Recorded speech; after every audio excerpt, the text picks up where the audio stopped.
Good morning. My name is Sam Ennis, and I'm a Kevin B. Harrington Student Ambassador. And on behalf of the faculty, staff, and students at the New Hampshire Institute of Politics at St. Anselm College, I'd like to welcome you and thank you for joining us for this morning's event. The Institute's mission is to educate, engage, and empower citizens of all ages to actively participate in the civic and political life of their communities and to strengthen democracy. The Institute is nonpartisan and does not endorse political issues or candidates. Before we begin this morning's program, I would just like to remind you to turn off any cell phones or other devices that make noise. This morning's speaker, Governor John Kasich, is the current governor of Ohio, serving in his second four-year term. He is also a former U.S. presidential candidate, coming in second in the New Hampshire primary. As a U.S. Congressman, he served for 18 years on the Armed Services Committee and was chairman of the House Budget Committee the last time the budget was balanced. Kasich has worked in the private sector as well, working as managing director in the investment banking division of Lehman Brothers, where he helped companies secure resources they needed to succeed and create jobs. He also hosted his own show, Heartland with John Kasich, for 6 years on Fox News. Kasich is a graduate of The Ohio State University and lives in Westerville with his wife Karen and their twin daughters Emma and Reese. His three previous books were all New York Times bestsellers: Courage is Contagious, Stand for Something, and Every Other Monday. This morning, Governor Kasich will be joining us for a discussion on his new book entitled Two Paths America, Divided or United. Following Governor Kasich's remarks, we will have a brief question and answer period. Please line up at one of the standing microphones if you wish to ask a question. And there will be a book sale and signing following this morning's event. Ladies and gentlemen, please welcome Ohio Governor.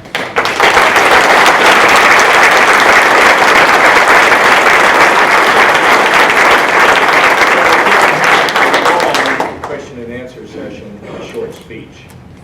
Famous last words out of me. Anyway, it's so great to be back here, and people are interested, why is he back? Well, I have an announcement to make. I'm back to sell books. Now, I wanted to come here because first of all, I have deep positive emotions about the time that I spent in this great state. I mean, I just love it, and there's so many people who took a chance on me. I don't want to get into all these names, but Bruce Berkey, by the way, he's been supporting me for like 100 years, and he and his wife Nancy are great. But you know, it was a big deal to get the Scammons early on, and of course, you can't make it anywhere without Ruthie Griffin. But Ruthie, Trump beat me. What did you're slipping. Oh, we did very, very well here. And you know, normally, if you are, here's what was really astounding to me. I thought that I was known, and you know, you are the budget committee chairman, you're a congressman, so you think people know you, right? And then here I go on to Fox, and I'm there for almost 10 years on this show, and then I become governor, and you know, I'm governor of the 7th largest state, and you know, and then I come here and I find out that my name identification was under 2%. Yeah, it's amazing, isn't it? You would think you'd be known, and you weren't known. In fact, I wasn't known really anywhere in the country. Why would that be the case? Well, there's a couple of reasons. First of all, I didn't screw up as governor, so therefore nobody wrote much about it. I also didn't live in D.C., so if you were in D.C. and you just shut the government down every other week, people cover you because the reporters fall out of bed and can cover you. They don't have to get on a plane, a train, or anything else. So you get a lot of exposure when you're down there, particularly when you're doing things that, you know, disrupt, because that's what we're into. We're all into disruption. You know, I don't want to know things went well. I just want to know that, you know, how somebody's screwing up or they're colorful or whatever. Or you're in the New York media market. I'm not complaining about this, it's just a fact of life. So when you're in the great unwashed Midwest, they can do stories about you, but stories don't get it. There has to be a constant, steady drumbeat. So I don't know what I would have done had I realized that my name ID was under 2%. Well, John Sununu played a big role because he said you need to come here and you'll do well and all that kind of stuff. So that was the first thing that was interesting to me. The second thing that was interesting is being governor of the state made it difficult to run for president. Who would think that you could be governor, you could be doing a good job, and it's a negative? But it was a negative. And the reason it was a negative is because when you get a job like that and you have a position like that, you can't go around making crazy promises. You have to be in a position of where you're responsible. Now maybe you could be a crazy governor and do all that other stuff, but that wasn't what I felt I should do. And so instead of being able to get out there and say, on day one I'm going to rip up the Iran deal, I'm going to ship 13 million Muslims out of the country, we're going to notice all that promise? It's all been taken back. And so, but in the course of running for president, something happened to me that never happened before. I was like so boring, and boring didn't cut it. People were not interested in boring. They wanted, here's what I think they wanted to know, and many people were very upset, many of them still are, and it's understandable. Let's just use this as a sort of a metaphor. A lot of Americans were on that United Airlines flight and we all got dragged off. So somebody said, I'm not going to take it anymore. My job is not going well, I'm not making much money, my family is, my kids can't get a job, and by the way, it all happened because it was your fault and I am going to fix all of it. And that's what was resonating. And by the way, I can fix it overnight because I want to have an app.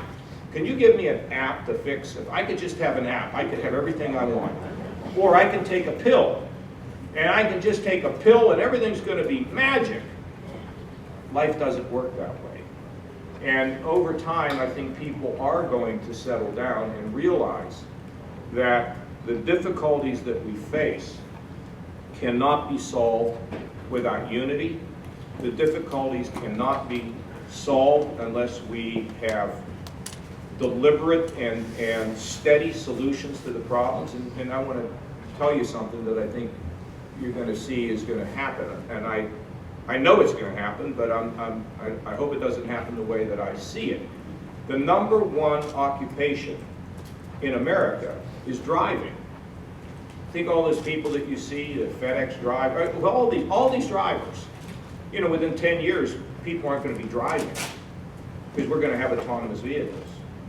And not only that, but we're also going to be having drones that are going to be delivering things to our house, and it's going to disrupt. I mean, if driving is the number one occupation, and all of a sudden we're not going to need anybody to drive, then where are these people going to work? Artificial intelligence. You see these. I don't know if any of you ever see this thing called Watson on TV. IBM Watson. Watson tells people, "Oh, well, here's what you need to do." That's artificial intelligence. So people like stockbrokers and insurance adjusters are likely to find themselves out of work. So the question is, what do we do about it? And do we have an education system that's training people? And if all of a sudden, because of the digital revolution, we find people really displaced and their lives really disrupted, if you think we have the vision now, think about what that's going to be like. And that's why it is so important for our education systems to change. Now, and I can go on and on and on here. I got to watch myself here, Mr. Shays, but here's what I would tell you. The most important part of this book, in my opinion, is that we all need to live a life a little bigger than ourselves. That we have to care about our neighbors. We can't be self-absorbed where the only thing that matters is me on my smartphone and this is all I care about. And go back to the United Airlines counter. First of all, the rules from the top must have been pretty stupid, but here's the other question. Ruthie, if you were working at that counter and they told you you're going to go on that plane and drag that guy off of there, I don't think you would have cooperated. Because you would have said that's not right. We don't treat people like that. That's not the way I was raised. So the idea that we would live a life a little bigger than ourselves and we would assume responsibility. Yesterday I was at Harvard. The other day I was on The Daily Show. Here is the funny thing about The Daily Show. They did a segment on Alabama.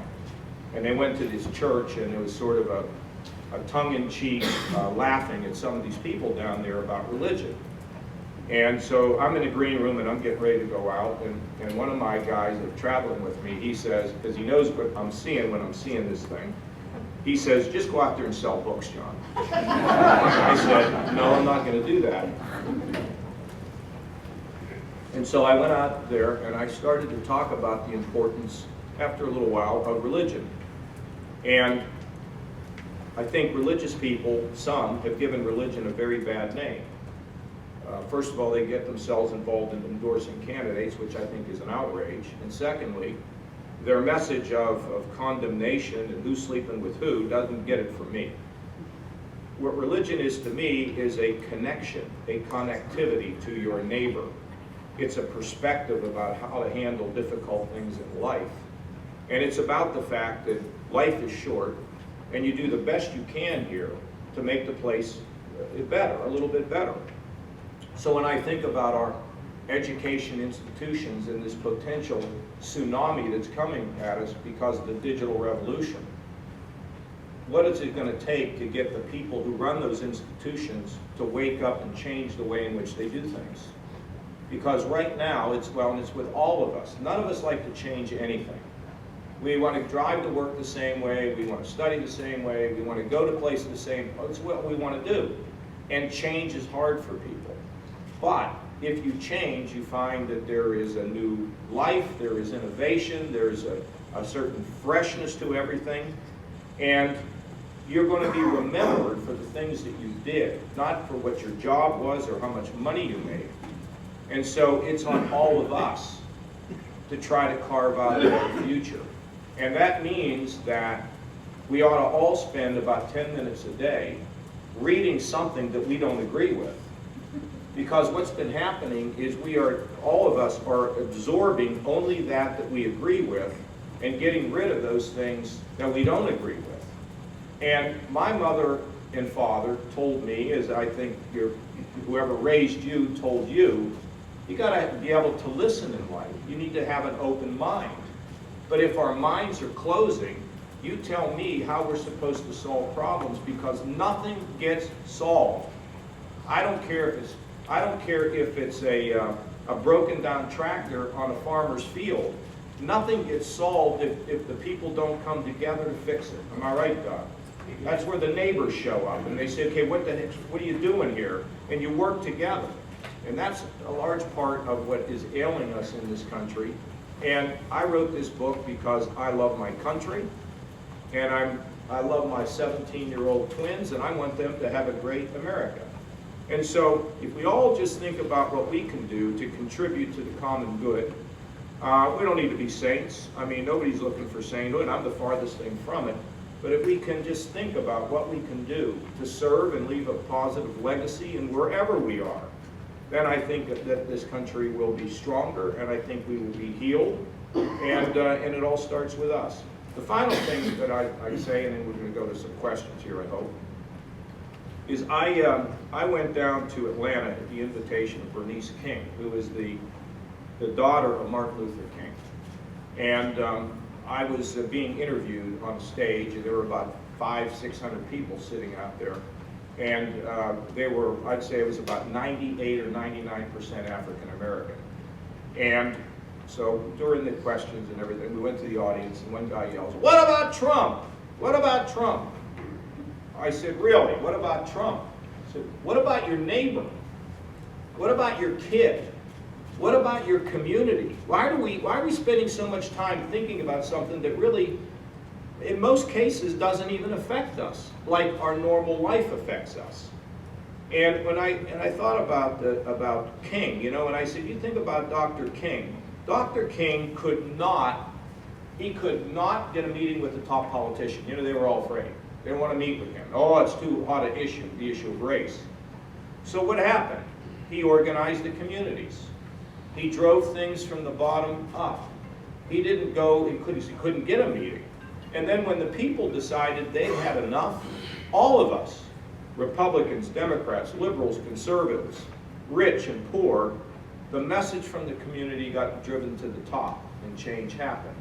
So if you're wondering about how we're going to get ourselves back, communicating, talking, and by the way, these politicians in Washington, If you think they're going to get together and fix things, check under your pillow tonight. The tooth fairy is coming. Okay? The system is dysfunctional, and this is again back to the fact that they're a heck of a lot more interested in their own re-elections and their own self-interest than they are the public. But we're all kind of caught that way, and we tend to focus just on the politicians. We got to think about what we're doing in life, and are we willing to make certain sacrifices and again serve the common good. You'll find some things in this book about what it was like in New Hampshire for me in the early stages of a campaign. But I like to think that the message is a lot broader than that. It's sounding an alarm and saying that we can do this if we do it together. So that's enough. But I didn't go too long, Shays. Okay, and my great friend Chris Hayes is here. He and I were just like brothers, you know. So he drove up. He's at Harvard. He couldn't get a job teaching at Ohio State, so he settled for Harvard. Okay. How about some questions?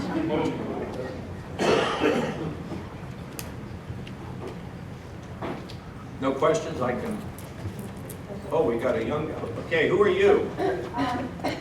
I'm Randy Martin from Dare, New Hampshire, and I'm the manager at the Robert Frost Farm. I welcome you all to come this summer. It's open. And if you're from New Hampshire, you get a deal. Anyway, I just have one question, and that is, how did you manage to be governor of Ohio, run for president, and write a book? Have you been writing this book for a long time, or did you just do it after the race? Well, you know, we're having some issues now with our revenues, which almost every state in the country is, and so it's a concern, and I'm on that all the time. And my chief of staff came up yesterday, and but by and large, being governor has not been a really hard thing for me. And the reason why it isn't is because I don't kind of do this. You know, we had the issue of expanding Medicaid. That just freaks out all these Republicans. And so it freaks me out when I think about the fact that the federal government offered a partnership where I could now provide health coverage to 700,000 people, a third of whom are drug addicted and mentally ill, and a quarter of whom have chronic illness. So when they came in, they presented this to me, and my Medicaid program was in really good shape, and it was under control, and we were innovating. So of course we're going to expand. When you are in politics and you're trying to figure out how to make everybody happy, that's when things get complicated. Now, when you make decisions and you go forward, you're going to take some hits. Okay? So what? I mean, you know, that's not that big of a deal. And so being governor, running for president, you know, we have these things, cell phones, they work. You can actually, well, in most places you can go, let me rethink that. So it was really relatively easy to stay in touch because I got to run the state. And now with writing a book, the way that I do a book is I have a guy that has worked with me on, this is the third book, he and I work together. And he comes to my home, and then we spend 2 or 3 days probably recording, I don't know, 15 to 20 hours worth of things that I think. And then he badgers me and prods me to get more out of me. So we have all this stuff recorded. And like sometimes I'll go to sleep and it'll be 11 o'clock. And I'll wake up in the morning and what I had said at 10 o'clock, I sort of amplified or changed or amended or whatever. And then it gets transcribed. And then once it's transcribed, it's put on paper and then it's sent to me. And then I go through it and keep redoing it the way that I want to. And then I had to do a recording of the book, which took me 15 hours to record this book. And in the process of recording it, you really are reading it so carefully that you then make additional changes to the book. It's a great process. I mean, and now you get a chance to go out and talk about it and sell it. And so I'm still running the state and all that kind of stuff. When I left politics, when I left Congress, I worked, for Lehman Brothers. I was at Fox News. I made speeches. I taught, and I was on boards of companies. And I had more that I could do. I've been able to multitask in my life, and I've never found it that difficult. So the last book, which was my faith book, I wasn't able to promote as much because I don't know why I didn't. There was a reason why I couldn't do it. But it did pretty well. And this one, that one was important to me. This one, I think, in some ways, is the most important thing because this is a compilation of 28 and a half years of being in public life and in the country and making observations that I want people to buy it, not because, you know, I need you to buy it. I want you to read it. You know, if you don't buy it, I don't care, but read the book because I think it will give you some insights that will help us. So. Hi, Governor. Thanks for being here. Is this on? All right. You mentioned that expecting Congress to not be dysfunctional is like leaving the tooth fairy. That's probably especially the case when it comes to our disappointing budget process. What do you think needs to happen to help Congress get beyond that dysfunction? Because that certainly needs to happen to help us get back to regular order. And how would you encourage citizens to get involved in that process?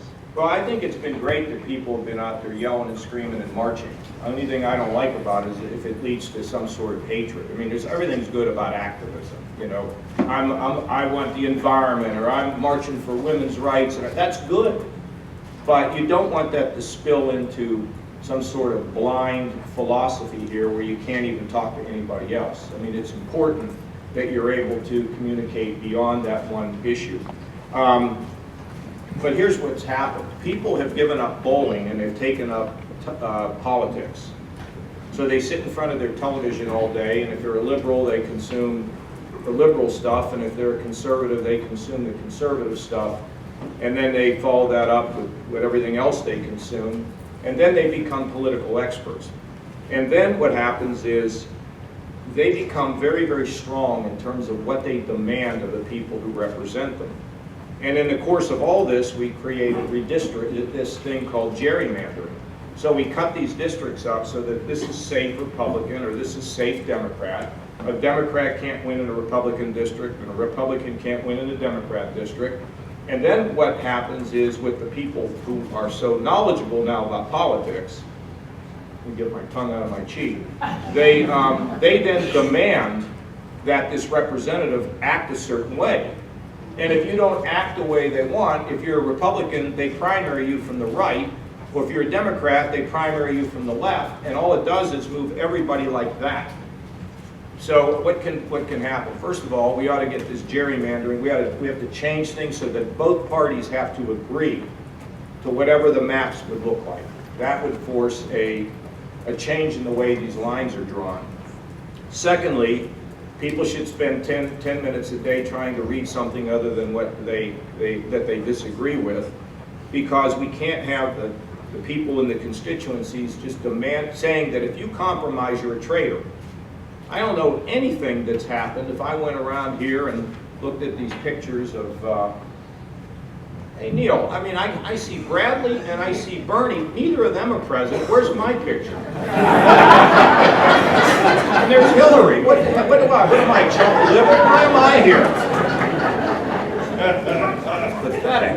But if you look around at the people who were elected, you know, compromise is part of how you get things done and make it lasting. And then I think the people who are in public life have to realize, as Chris Shays and Dick Sweat did, you know, being in public office is not the end-all, be-all. There's great life after you're elected. I was with a state representative the other day who was a senator. He was shaking in his boots about, well, when I'm out, I mean, what's going to happen to me? You know, we should have a resident like psychiatrist to talk about. But and they want to hold on. And so the ability to reach out and take a risk. And look, you know, my wife says, I listen to my wife a lot. She said, you know, John, it's really easy for you to talk about people standing up. But when people have mortgages and children and college debt and everything else, it ain't so easy. Of course, she's right, which is why I don't like to get her advice all that often. But I mean, it's hard. But you know, at the end of our lives, we are remembered for what we did. I mean, you take Ruthie Griffin. People in this state love her. Why? Because she's just a remarkable woman who's always looking for the higher purpose. Okay, she just is, right? All right, they don't care care about what she has or any of that stuff. I mean, that doesn't matter to her. So, sir, I also think we have to push the message out that we're not willing to put up with it. And tell you something, you need to know something about politicians. They live in fear of their constituents badgering them. Am I right, guys? In fear. You don't agree? Maybe you didn't, but how do you think most of them are? That's so hard for me to do. I can't vote on that. You know, it's crazy. And that's why we have a crisis of leadership and of followership in that matter. Okay, yes, sir. Hi, my name is Zach Taylor. I'm a junior. 1 second. Did that answer your question? I mean, and I'll tell you another thing. Money in politics is ruining it too. Here's what I predict is going to happen, though. The political parties don't matter as much. And I actually believe it is going to be possible for a well-funded or rich independent to get elected president of the United States and have the parties just go the other way. I just think that, I don't know many young people who say, oh, I want to go to the young Republican meeting or I'm going to the young Democrat meeting. They're not that interested. They're interested in independent thinking, and that's, I think, the rise of the independent is going to happen in our country. Yes, sir. Yeah, so my question kind of ties to that. So being a young voter, I definitely want to see a president elected who's more focused on compromising and getting good collaborative legislation passed instead of perfect legislation from the left or the right.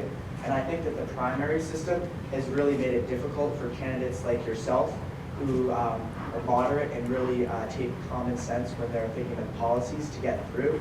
And so I'm wondering on your thoughts of a potential independent primary system like they have in Louisiana and California, and how if you have Democrats and Republicans on the same stage, the more people and the more moderates in the middle would get more attention.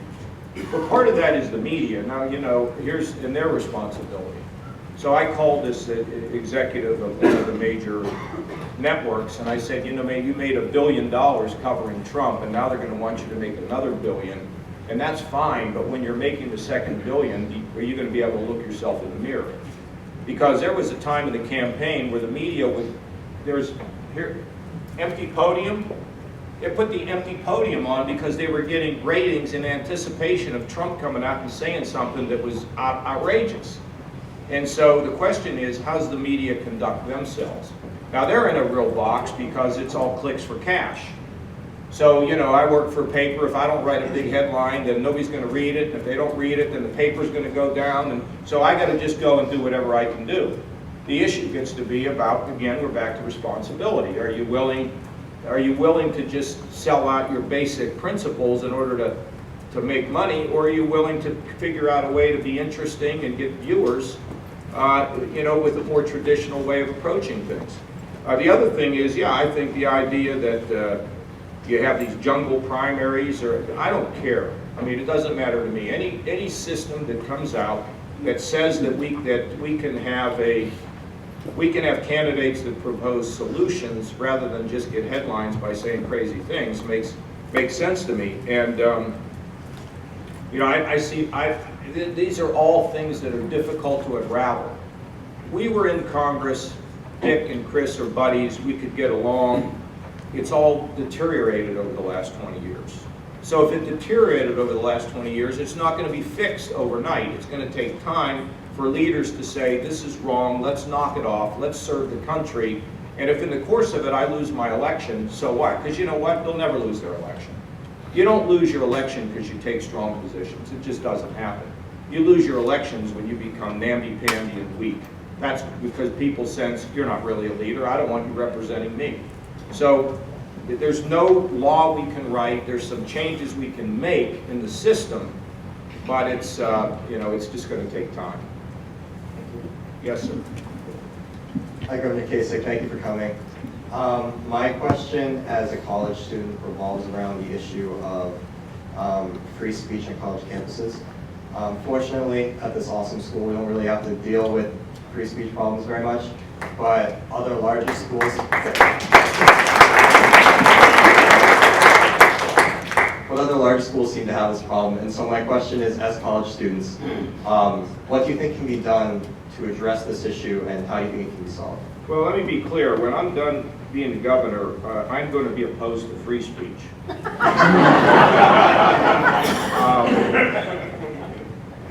it gets to be about the leadership of the school.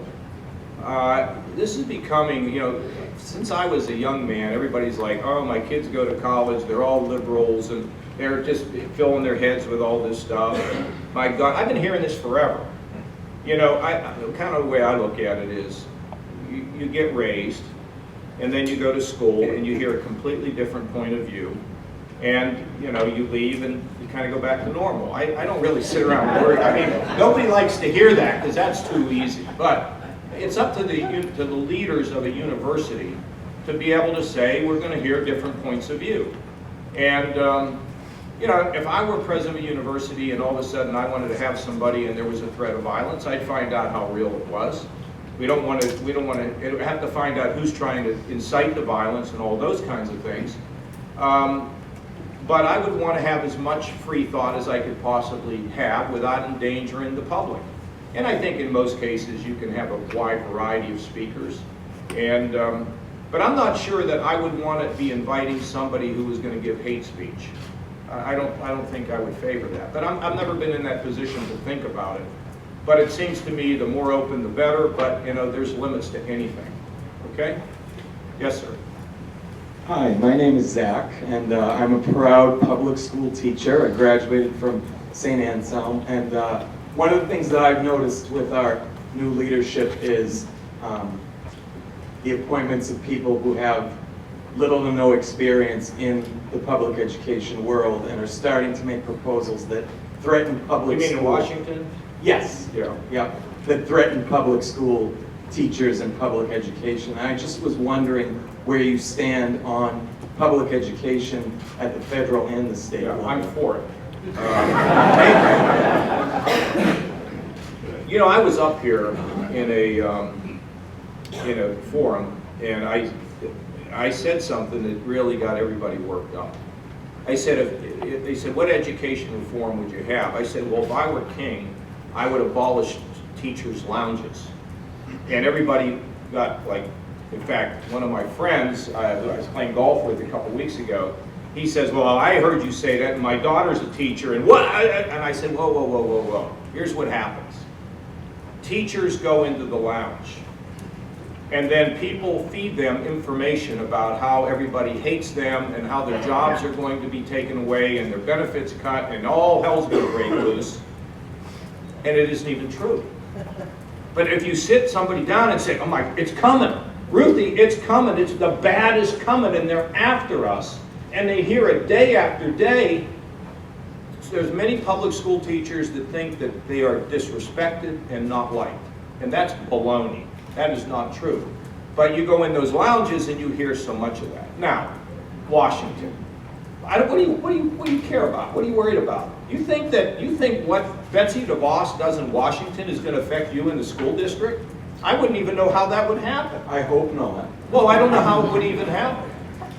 It's like Common Core. Oh, by the way, have we forgotten that one? That's a bad one coming at us. That's going to destroy everything. I don't even hear about Common Core anymore. That was another one of those kind of those things, shots over the moon. Oh, we're all worked up about this, and I heard on the radio, by the way, they're taking over. It's unbelievable stuff. So we begin to get nervous. So how much is Washington going to affect you? Not much. Okay. What I'm concerned about is what's happening in your school. Now, I made a proposal to my legislature. It wasn't my brainchild. It was a group of people who serve on a workforce board, and they're business people. And they made two recommendations. Think about this. One, in light of what I said about the digital revolution in this country, we should put 3 non-voting business people on every school board. Why? To talk about the kind of curriculum that you ought to have, so that we're giving the young people skills for the future so that they can be resilient and have skills and value so they can get a job. Right at this point so far, in my legislature, it's rejected. Why is it rejected? I think the school establishment doesn't like it. Okay, let me give you the other one. That when a teacher goes to get recertified, they ought to spend a few days out in a business understanding workforce. Rejected. Are you kidding me? What are we doing? I mean, you know what it is? Nobody's taking this seriously. And by the way, if I'm part of the education establishment, don't try to change me, because I know what I'm doing. This is a very, very serious problem in this country. Now, there are schools that are changing. We have a school called Cristo Rey. It's a Catholic operation. And you hire these young people, and they come to work for you. And it's happening all over Ohio. We just had a Cristo Rey school. It's all poor. It's a lot of minorities. These kids go out, and they're working in state government now. And they're not just going there and passing time. They're actually learning things. That school, which only was operating for a few years, just had the graduation ceremony, and 100% of the kids in that school are going to college. 100%. Now, what do? They spend some time in a classroom, and they spend a lot of time out in the real world. Now, my principal of my girls' school says to me, he says, John, never let education get in the way of learning. And so I believe that the public schools, first of all, they ought to be using very significant online education where they can be taught by some of the greatest people in the world. Are they doing it? Probably not. How much of the time are the schools getting our young students out into the workplace?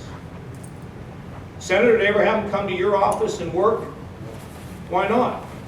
Did they ever have the people who are interested in agriculture come and work on your farm for a few hours each week? I don't think so. So how are they supposed to learn this stuff? I mean, what? So, sir, the last thing I'm worried about is Betsy DeVos. What I'm worried about is your school and what you're doing with those students in your school. And it is hard for these big organizations to change. And the other thing is if you're sitting in the teacher's lounge being told that everybody hates you, then when I say, well, you need to change, they're like, well, they're not changing. Now, in a county in the state of Ohio, Marietta, which was one of the first settlements, they start in kindergarten teaching kids about occupations. In a kindergarten, it's cool. And then as it gets older, they get kids out into the community. The business community pitches in, the education system. You know, the problem there is there's one woman that's driven all this and she's worried about her funding. That lady's got it right. That school district, and they got 3 or 4 school districts working together. Do they work together in New Hampshire? Do they share their expenses? Do they do that? I don't know whether they do or not, but this is what I worry about. Then you go to college, right? Let me tell you about the colleges for a second. The costs are, I don't know what's going on here, but the costs are so high. Let me ask you this. Well, you know, you could go to Georgia Tech. AT&T worked with Georgia Tech, and they came up with a computer science master's degree. You know what it costs? $6,000. And you take this in your own home at your own speed. Ruthie, if you went the normal route, what would a master's degree at a university cost in computer science? Would it be like $30,000 or something? I don't know. Higher, Chris? Higher? Okay, this is $6,000. Now, and let me give you a couple other things. Our universities should be focused on their core mission. They shouldn't be owning golf courses and they shouldn't be owning dorms. And I mean, it's just so old. And these costs, it's going to do themselves in. Our education systems will be disintermediated if we're not careful. And the public education is great. Now, so, you know, I think there's a combination of online, offline, getting kids out, focusing on the skills. So I have businesses now beginning to say, these are the jobs that are likely to disappear, and these are the jobs that we're likely to have. How do we prepare people for that? That's what we need to think about. You ought to go back to Harvard, and they ought to be thinking about these kind of things, Chris. No, I mean, seriously, these are really, really important things. So, enough. Thank you. Good luck. Thanks for teaching. What do you teach? 7th grade English. Good for you. Give them a round of applause.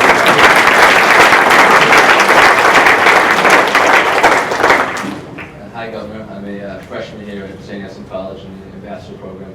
And I had a question. As someone who worked in Congress for a very long time, having worked across the aisle with other people in order to get things done, you've noticed in the last couple decades that the rise of executive power and the rise of executive decisions has kind of bypassed Congress in a way. whether it was maybe the last administration with immigration, those people got upset about that, but this administration with executive orders and overseas and foreign policy like the strike on Syria and people. So I wanted to get your take on executive power kind of bypassing Congress in more recent years as someone who worked there. Are you 18 years old? I just turned 19. Just turned 19. Well, that's a good paper for you to write for your professor, and you can check it out. No, I think it's good. As an executive, I like the growth of an expanded executive power. But look, I mean, we hear about all these executive orders. Most of them aren't worth the paper they're printed on. They're just show, okay? Now, the fact that a president can take a military action, that's necessary. You don't want to go to Congress and ask them for that kind of stuff.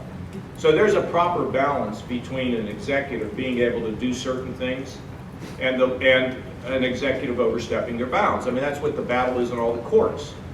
Now, you had President Obama doing some things, by the way, that people didn't like. They thought he overshot. He probably did. And now you have President Trump going about it, and you have activist judges who are saying, no, that's not.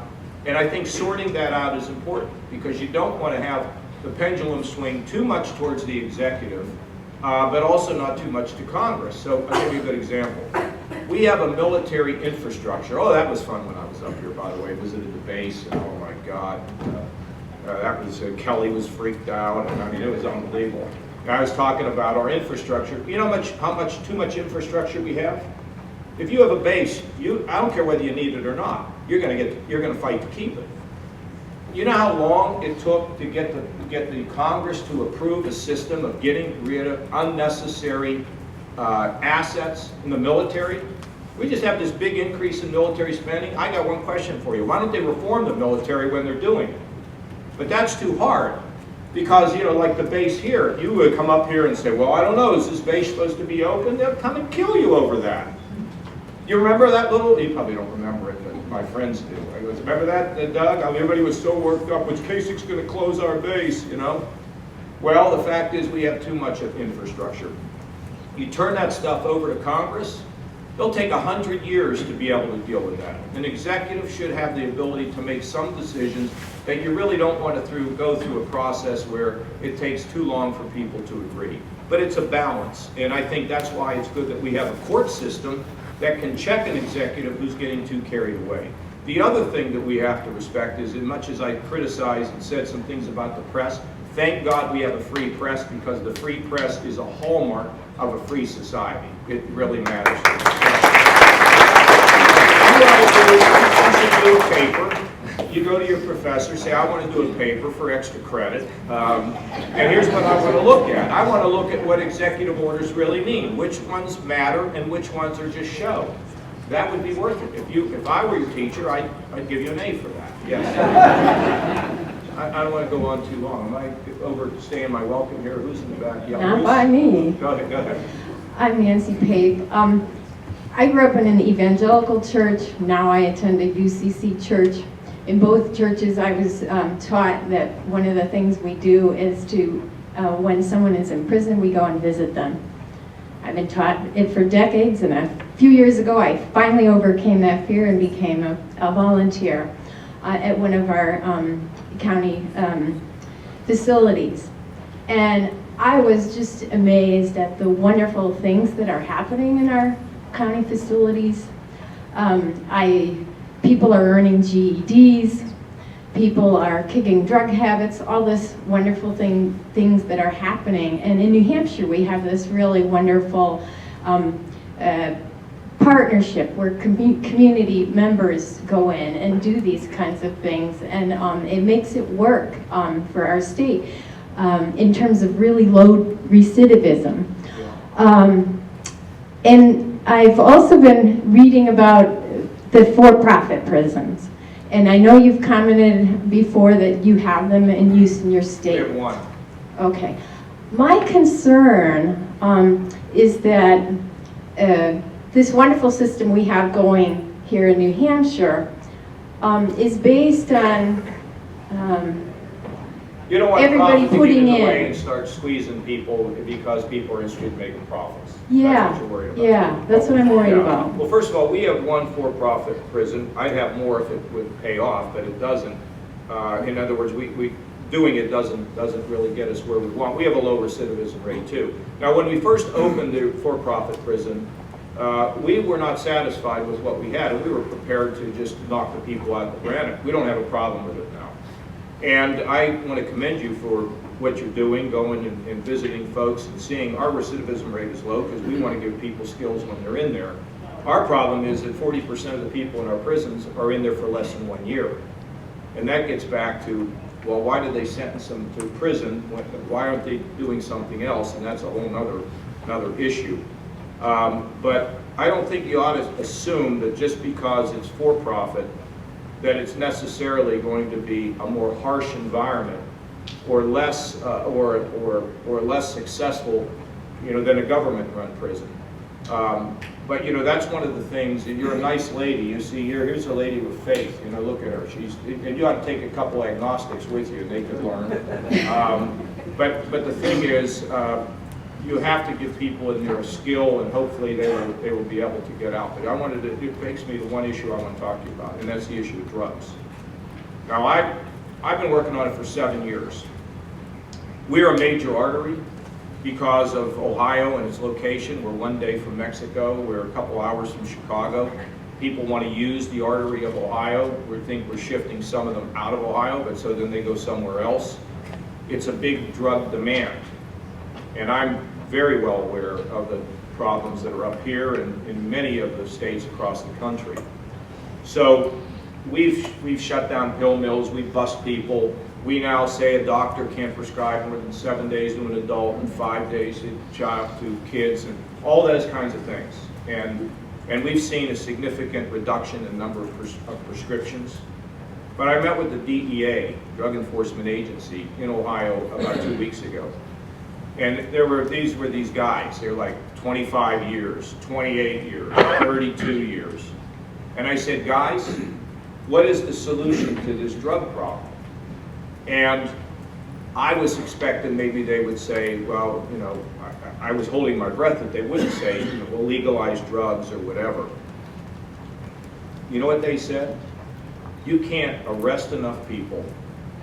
This whole business of drugs has to be solved through education in our schools. Starting in kindergarten and working its way up more aggressively all the way through graduation. We have a program in Ohio called Start Talking, where we are trying to tell kids, because kids here don't do drugs, there's a 50% chance they won't do it. I think that now interest is growing in our schools to be more aggressive on this. So I asked my school officials, I invited 3,000 school entities on a conference call with the Attorney General and myself to talk about the drug situation. 300 people got on the call. If I'd have said I had an extra $1 billion to pass out, I would have had 7,000 people on the call. Everybody has to engage in this. The faith community has to be engaged. Think about how many people would hear a great message on a Saturday or Sunday, or even at the mosque. I don't care where it is. Our clubs, our Lions clubs and Rotaries and all that ought to take this issue on. Our schools have got to be aggressive in talking to kids on a regular basis about this. And we ought to be walking up to kids we don't even know and telling them to stay off the drugs. And if we do that, we'll begin to win this war. So now we focus on treatment, which is important. We focus on interdiction, which is critically important. But we have to kill the demand. And that's why it takes a whole community to work at killing this drug habit. And I believe that's the way you ultimately will have a win. Now you have to tighten up the prescribing, and all these other things matter, but at the end, we have to kill the demand. Tell you what I worry about. My girls are 17, so they're going to go to college. And they're going to go to a party, fraternity, sorority party, or whatever. and they're going to be with their pals, and somebody's going to say, oh, if we go in the back room, there's some pills over there. Try it just once. And then the question is going to be, what do my kids say? What do they say? That's the moment of truth. And I try to tell them, you start doing these drugs, you will destroy yourself. And you will destroy the purpose for which you were created. But folks, up here, every one of these schools, are these schools working at this? I don't know what's happening in New Hampshire. They ought to be working at it. We ought to be marching on a, one day a month to get attention, and we got to keep our precious young people, and not just them, but the people who lose their jobs, the people who are poor, the people who have been ignored. We got to get to everybody, because drugs are not the answer. Thank you, ma'am. We'll take a couple more, and then we'll stop. Yes, one more. Okay. Hi, Governor. In the last one, they're yelling at me here. So you talked a little bit about the digitization and mechanization of processes and jobs and the way that could affect our country's future. I was just hoping to hear you talk a little bit about the relationship between clean energy technology and America's economic future. Yeah, I believe, I'm concerned about the environment. I'm concerned about the destruction of the rainforest. We are trying to develop these renewables. Now, nothing gets done overnight. In my state, we have these mandates, these renewable fuel mandates, solar, wind, whatever, and also important efficiency. These are mandates. My legislature changed the mandates into goals and sent me this legislation, and I vetoed it because I want us to develop alternative energy. Now, these other fuel sources are not going to go away. We can't, you're up here in the middle of the winter, and you don't want to burn any coal. Okay, well, good luck. We don't have enough room for you. Well, come to Ohio. You can live with us. We'll keep you warm. But the fact of the matter is we need to develop these sources. And when we get a breakthrough on battery technology, it's going to be amazing for all of us.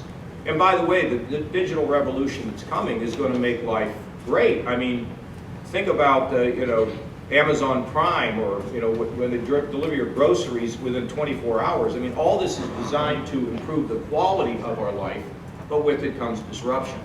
But in regard to what you're saying, we need to have a commitment to clean energy, and there'll be clean energy jobs that will come from it. And so I'm a big believer in it. My legislature's now going back, trying to give me another bill, even try to override a veto that but good luck, have fun. You're going to get another veto if you try to do it, because I'm not going to let Ohio go back into the wilderness. We're just finally starting to come out into the bright light, and and I want them there. For example, Amazon, which is really important, they have 6,000 people working in Ohio in the cloud computing. They only have 3 operations in America, one on the West Coast, one on the East Coast, and one in my state. And this is very important to them. And we are, where did we ever get off thinking if we're conservative, conservation? Where did we go because we are conservative somehow? Where did this debate come about that we don't believe in anything around climate change? I don't understand. What is that about?